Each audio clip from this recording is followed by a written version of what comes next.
Hi guys, welcome back to my channel. I'm Mariam and I hope that all of you are doing amazing in your lives.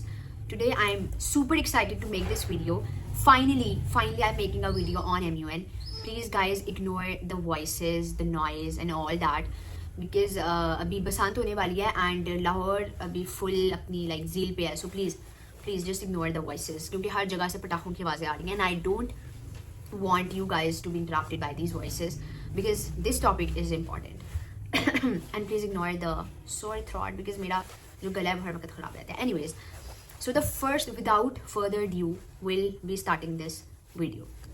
So the first question of this video is what MUN is.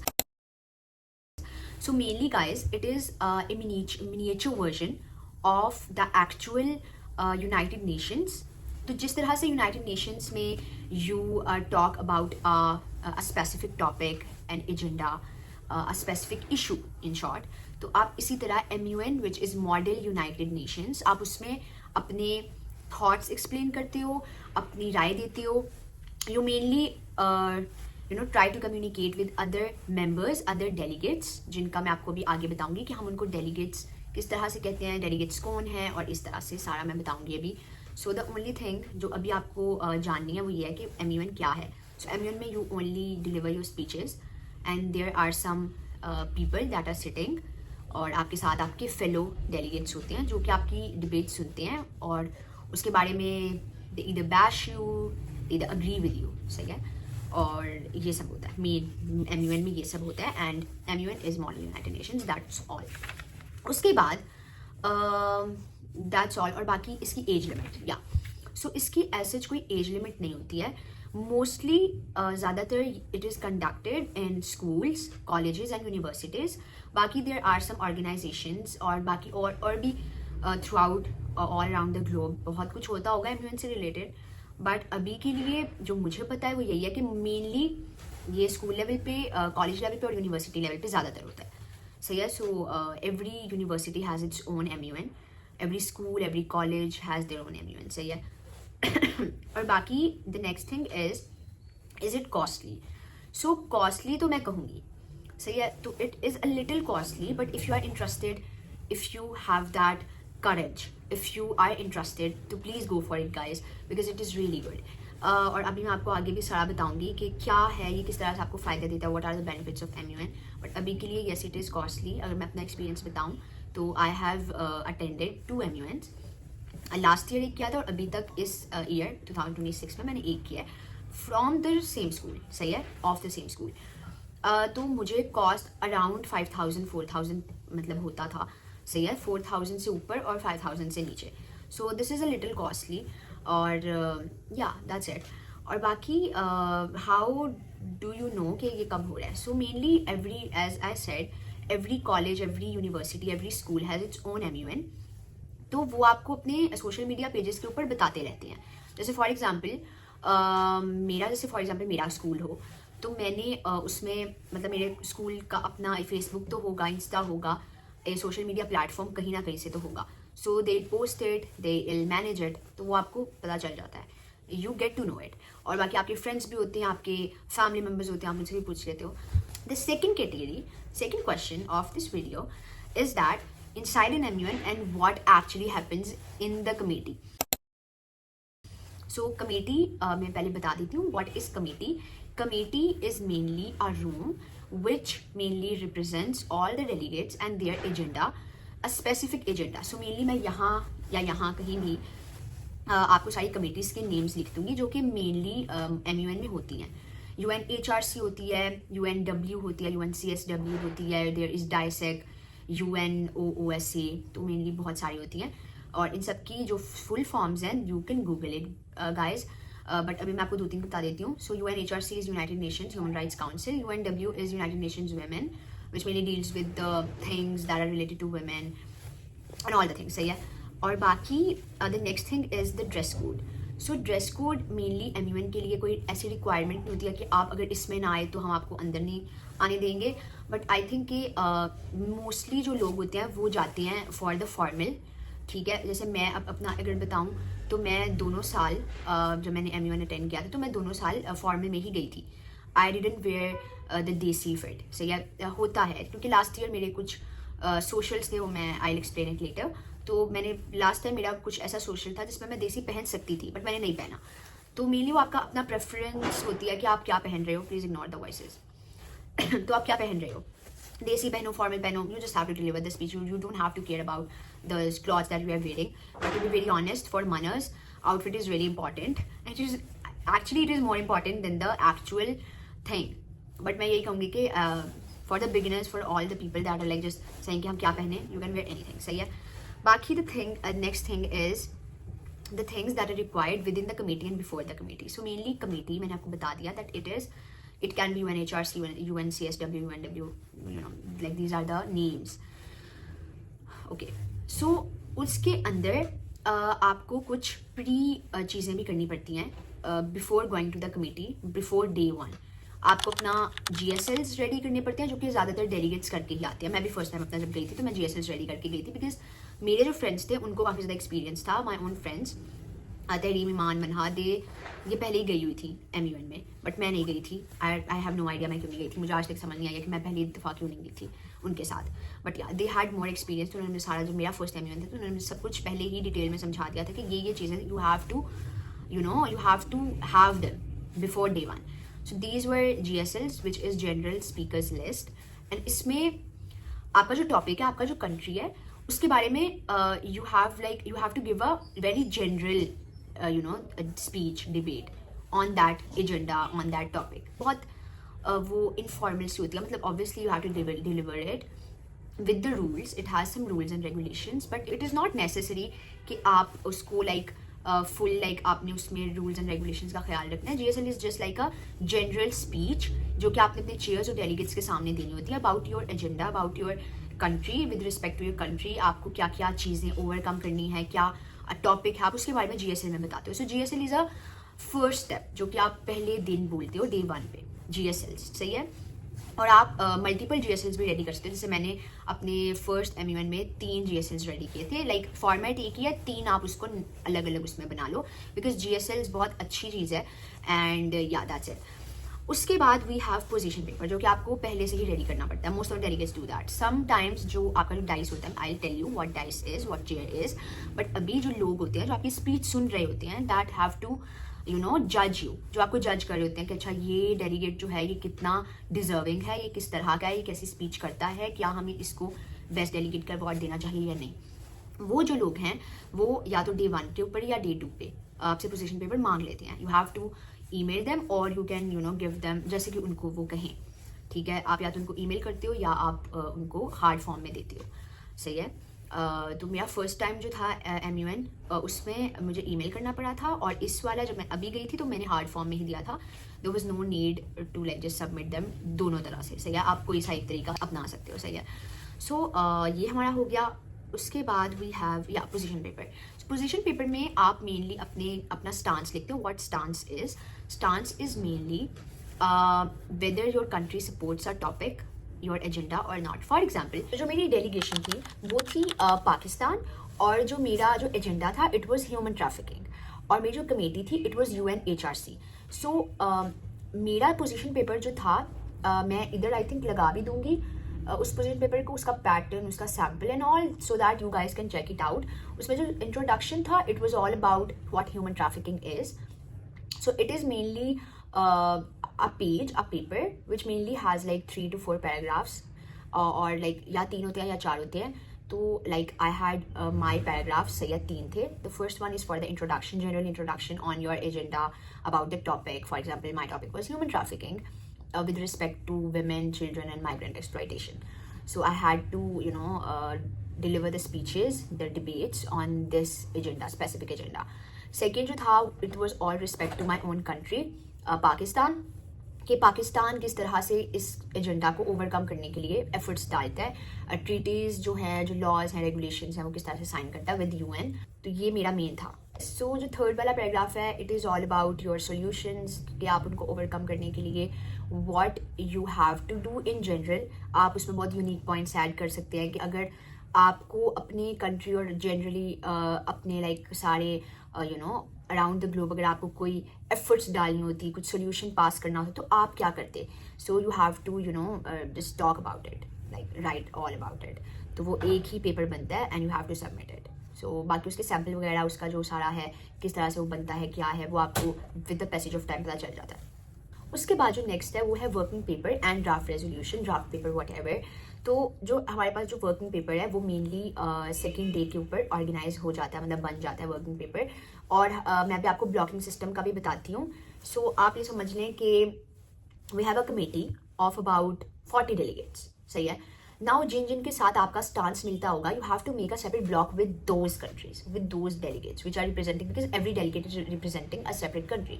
I am representing Pakistan, maybe my friend will be or a stranger will be representing India. तो अगर मेरा और India का specific agenda के ऊपर stance मिलता है तो हम दोनों एक ही ब्लॉक में होंगे। इस दफ़ा आई बेसिकली लाइक ऑब्वियसली मैं अपना एक्सपीरियंस बाद में शेयर करूंगी, बट अभी के लिए मैं यही बता रही हूँ कि एक जो आपका स्टांस है आपने उसको देख के चलना है। ये नहीं कि जैसे फॉर एग्जाम्पल मेरा इंडिया के साथ politically we are not on the same page, तो मैं अब ह्यूमन राइट्स में भी उसके साथ नहीं हूँ। फॉर एग्जाम्पल मेरा और उसका स्टांस इस दफ़ा ह्यूमन ट्रैफिकिंग का मिलता था, because we were not talking about the political situation and the tensions between India and Pakistan, and we were actually in fact talking about the human trafficking. So India and Pakistan दोनों में ही human trafficking होती है। There are some specific areas, और वैसे भी ज़्यादा जितना बड़ा सिटी होता है उतना ज़्यादा human trafficking का होता है element उधर। तो we had like that mutual connection with each other. So we had me and India, she was a girl, और हम दोनों almost एक ही ब्लॉक में आते आते, बट हम लाइक नहीं आ सके थे एक ब्लॉक में। हमारी जब ब्लॉक फॉर्मेशन हुई तो वो दूसरी कंट्रीज के साथ चली गई थी, बट हमारा इनिशियली कोई भी ऐसा नहीं था and we didn't even bash each other. So that was like a pretty good interaction of Pakistan with India. सो बहुत मजा आया था। Anyways the next thing is draft resolution, जिसके बारे में मैंने आपको बताना था, and what is working paper. So working paper is mainly a paper जो कि सेकेंड डे फॉर्म होता है, और मेनली होता ये है कि इट्स ऑल अबाउट कि like after the block formation working paper आपका बनता है। सो वर्किंग पेपर जो है वो mainly it's all about the solutions, the demands of countries like with respect to the agenda. जैसे कि ह्यूमन ट्रैफिकिंग है तो ह्यूमन ट्रैफिकिंग के लिए जो जो सोल्यूशंस, जो जो डिमांड्स ट्रीटीज के जरिए और लॉज रेगुलेशंस इन सब के जरिए जो डिमांड्स हैं डिफरेंट कंट्रीज के with respect to their stance as well, तो वो वर्किंग पेपर में हम लिखते हैं। और जो वर्किंग पेपर है वो मेनली जो होता है फॉर्म, वो मेनली जो लीडर्स होते हैं आपके जो होते हैं ब्लॉक के, वो ही करते हैं। बट ऑब्वियसली वो एक टीम वर्क होता है जिसमें सारे डेलीगेट्स आपस में मिलके वो फॉर्म करते हैं। सो working paper is a rough thing, like it is not really complicated and all, but जो वहाँ ही अगर हम एक और पेपर की बात करें which is draft paper, draft resolution what ever, ये हम मेनली थर्ड डे के ऊपर बनाते हैं। मुझे अभी तक यही पता है बिकॉज मेरे दोनों एमयूएन्स में थर्ड डे पे ही ड्राफ्ट रेजोल्यूशन बना था। So draft resolution is mainly a paper जो कि आप बिल्कुल एंड में बनाते हो when all the solutions are compiled, and जब आपकी डिस्कशन एकदम खत्म हो जाती है, when you have no other topic to talk about, तो आप उसके बाद सारे डेलीगेट्स आपस में मिलके एक ब्लॉक के लिए, अगर 2 ब्लॉक्स है मेरी कमेटी में, तो there will be 2 draft resolutions, और उन दोनों ड्राफ्ट रेजोल्यूशन में से कोई एक ड्राफ्ट रेजोल्यूशन पास होता है। सो इट्स नॉट के दोनों ही पास होते हैं। देयर आर सम रूल्स जो कि ड्राफ्ट रेजोल्यूशन के अंदर बहुत जरूरी होते हैं। जैसे जहां तक मुझे पता है, so there are like sponsors and there are signatories, I think, या सिग्नेटरीज, या सो स्पॉन्सर्स एंड सिग्नेटरीज होते हैं। एंड जो स्पॉन्सर्स हैं वो मेनली वो लीडर्स हैं जो कि उस ड्राफ्ट रेजोल्यूशन को बनाती हैं, उसको कंपाइल करती हैं, और फ्रेमवर्क्स होते हैं वो आप उनको देते हो, they add your information, your solutions regard to the agenda, और there is like a formation, पूरा एक सैम्पल होता है और वो आपको मिल जाता है आराम से। And then you can also discuss it with your senior और the more experienced people around you. So yeah, that's how the paper work. So these all like the position paper, GS, like position paper, draft resolution, working paper, these 3 are the documentations which are required within a committee जो कि आप उसको बनाते हो। And team work की जहां तक बात करें तो टीम वर्क इज 100%। मतलब मुझे अगर कोई पूछे ना कि क्या इंट्रोवर्ट ये सब कर सकता है, तो मैं कहूंगी कि अगर वो उसमें इतना करेज है कि वो उठ के बोल सकता है, बिकॉज बोलता at the end of the day वही है जिसमें कॉन्फिडेंस होता है। If you don't have confidence तो आप फिर नहीं बोल सकते। There are lot of people in your committee that actually speak, but उधर ही देयर आर पीपल जो कि नहीं बोलते हैं और वो पूरा दिन बस कमेटी में बैठे रहते हैं। They are either the observer or they are like the delegates but they are not speaking. हाँ, फर्स्ट टाइमर्स का तो समझ आता है कि फर्स्ट टाइमर ज़्यादातर ऑब्जर्व ही करता है, बट मैंने जब मैं फर्स्ट टाइम मेरा एमयूएन था तो मैं बोली थी, मैं कम बोली थी बट मैंने डिबेट्स दी थी. सो आई हैड अ गुड क्योंकि मुझे अक्सर बातें पता भी थी, बहुत ज़्यादा नहीं पता थी बट मुझे कुछ बातें थी जो मुझे पता थी, सो इसलिए I was able to speak. Anyways, on to that was it. That was all which happens inside an MUN. So the third question of this video is points and motions. So there are some, for example, points and motions are mainly a very core thing in a committee, for a committee. जो points हैं, there are some different points. For example, जो points or motions हैं, they are mainly raised by delegates. सही है? In a committee, उनके जो placards होते हैं वो उनको उठाते हैं and then they raise a motion or a point of motion, like whatever. ठीक है? तो जो there are some, okay, I have written them because मुझे याद नहीं थे कि वो क्या हैं, but हाँ. So mainly सबसे पहले मतलब there are some points, जैसे कि point of parliamentary inquiry. It is a kind of point जो कि जब आपको question होता है तो आप chairs जो dice होते हैं उनसे आप पूछते हो. So this is like point of parliamentary inquiry for the questions. There is point of personal privilege जो कि अक्सर लोग लेते हैं. So point of parliamentary inquiries for the questions. Personal privilege is for a personal thing that you have to do outside the committee or within the committee. जैसे आपको अपना mobile charge करना, so you will raise the motion. Raise the point of personal privilege. So yeah, so this is how it works. Then there is point of order. Point of order is very you can say it's not good to raise because it's like point of order is kind of like a point जो कि आप raise करते हो when you have any doubt कि ये जो procedure है इसमें कोई गलती है. So yeah, and we are gonna talk about the motions that are mainly raised by the delegates. So motion for roll call. Roll call is mainly like जैसे delegates हैं, so after break, before break, जब आप मतलब जब आपका सुबह वाला जो फर्स्ट सेशन होता है उसमें आप ये मोशन रेज कर सकते हैं, motion for the roll call.